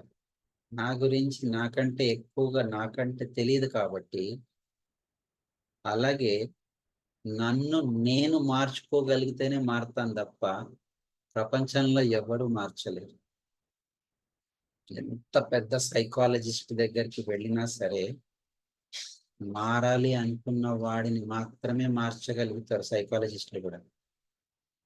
నేను మారను, సీతయ్య ఎవడి మాట వినడు అని అంటే వాడు ఎవడైనా సరే మార్చలేరు. Highly impossible. సో మీరు మారాలని మీరు ప్రయత్నం చేస్తే, మారాలని అంటే మీరేమి ఇప్పుడు ఏదో ఇంకో విధంగా ఉన్నారని అర్థం కాదు. మీకు సమయం కావాలి, ఆ సమయాన్ని నేను కుటుంబానికి కేటాయించాలి అని అనుకుంటే కనుక ఈ ప్రక్రియ మొదలు పెట్టండి. మీరు చూడండి, ఎంత సమయం కావాలనుకుంటే అంత సమయం మీరు మిగిల్చుకోగలుగుతారు. దాంట్లో ఒక 10% సమయాన్ని ఫ్యామిలీకి ఇవ్వండి. 24 గంటల్లో రోజుల్లో 1 గంట సరిపోదండి వాళ్ళకి ఇస్తే చాలా హ్యాపీగా ఫీల్ అవుతారు తెలుసా. అసలు కంప్లీట్ గా ట్రాన్స్ఫర్మేషన్ జరుగుతుంది, వాళ్ళ ఆశ్చర్యానికి కూడా గురవుతారు. నిన్నటువంటి ఇలా ఉన్నాడు ఏంటి ఇలా సడన్ గా మారిపోయాడు మా ఆయన అని వాళ్ళు ఫీల్ అవుతారు. నా భార్య నిన్నటి వరకు ఇలా ఉంది ఏంటి ఇలా మారిపోయింది, ఒకేసారి ఇంత టైం ఇస్తుంది ఏంటి, ఇంత హ్యాపీగా ఉంది అందని తను మారిపోతాడు. పిల్లలు కూడా చాలా హ్యాపీగా ఫీల్ అవుతారు, వాళ్ళు మారిపోతారు. ఓల్డ్ కల్చర్ కి కనెక్ట్ అవుతారు. ఇప్పుడంతా గ్యాడ్జెట్ కల్చరే. ఒకే రూమ్ లో ఉంటారు కానీ ఒకరికొకరు మాట్లాడుకోరు. ఎవరి పనులలో వాళ్ళు ఏంటంటే చేతిలో ఒకటి దరిద్రం అది చూపిస్తూ ఉంటుంది సినిమాలు అన్ని కూడా మనకి. మనిషి మేధస్సుని మనిషి నడిపించే పరిస్థితి లేకుండా పోయింది. ఆర్టిఫిషియల్ ఇంటెలిజెన్స్ రన్ చేస్తుంది మనిషి మేధస్సు. ఎందుకనంటే మనిషి మన లైఫ్ మనం బతకలేక ఒక కల్పిత ప్రపంచంలోకి ఎంటర్ అవుతుంది. వెరీ సింపుల్ గా మాట్లాడుకోవాలంటే, మీరు ఒక యూట్యూబ్లో ఛానల్లో ఒక చిన్న వీడియో చూస్తున్నారు అనుకుందాం. మీరు ఏ వీడియో మీద ఇంట్రెస్టింగ్ అనిపిస్తున్నారు, ఏ టాపిక్ కి మీరు కనెక్ట్ అయ్యి ఉన్నారు, మీరు ఏ ఏజ్ వాళ్ళు అనేది ఆర్టిఫిషియల్ ఇంటెలిజెన్స్ కనిపెట్టి వాటికి సంబంధించిన వీడియోల్ని మీకు పోక్ చేస్తూ ఉంటుంది. మీరు అబ్జర్వ్ చేయండి. ఒక టైప్ ఇప్పుడు సపోజ్ టైం మేనేజ్మెంట్ అని కొట్టారు.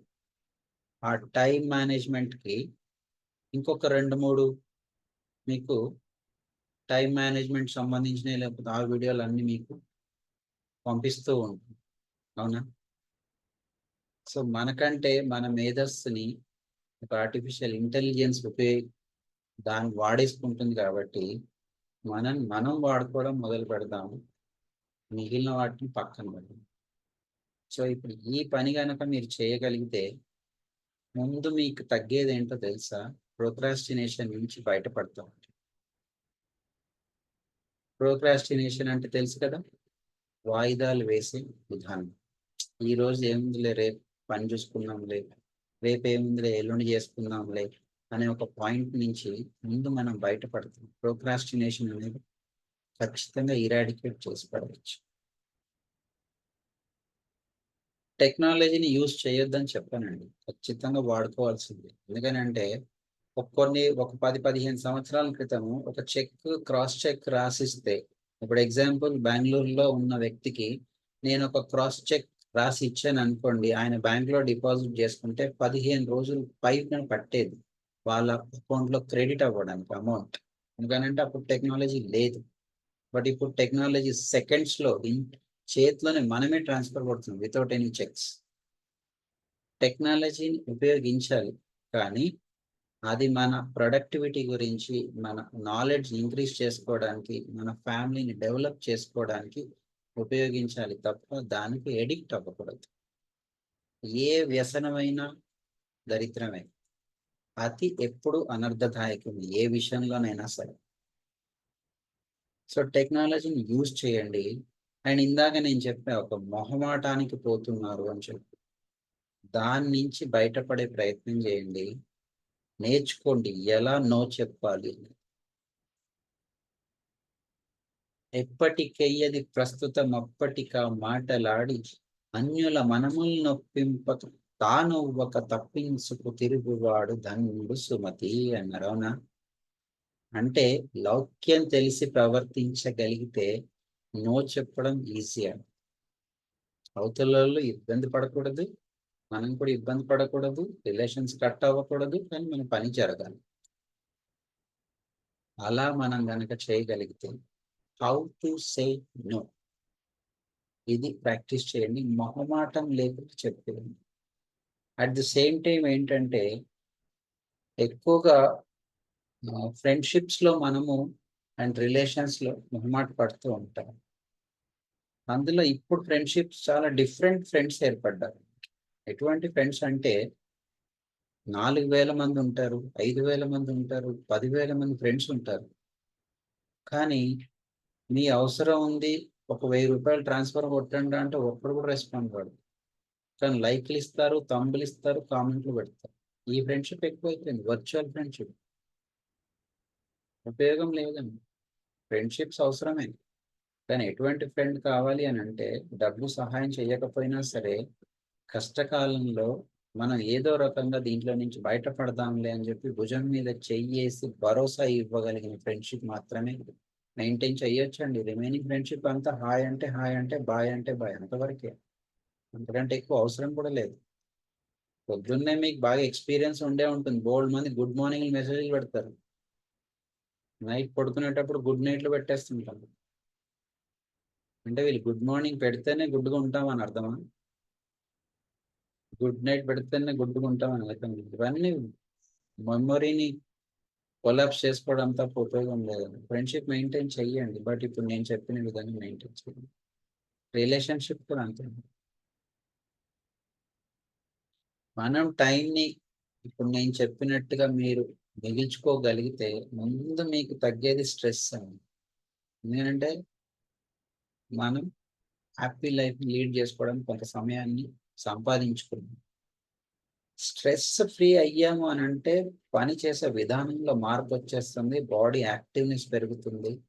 ఆ యాక్టివ్గా ఉండడం మూలంగా వర్క్ పర్ఫార్మెన్స్ పెరుగుతుంది, మీ ప్రొడక్టివిటీ పెరుగుతుంది.